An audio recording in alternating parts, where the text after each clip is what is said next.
Hello everyone, so if you want to freeze time in Bedrock, first you will open the chat, type /tick freeze.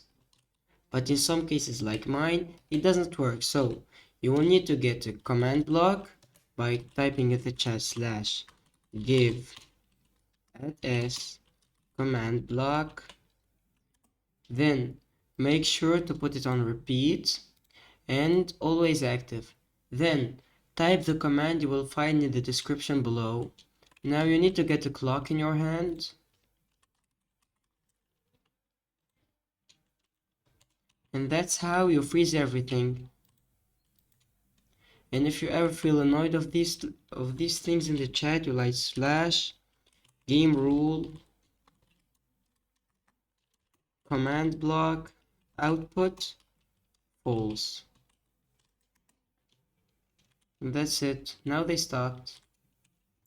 Thanks for watching. Don't forget to like and subscribe.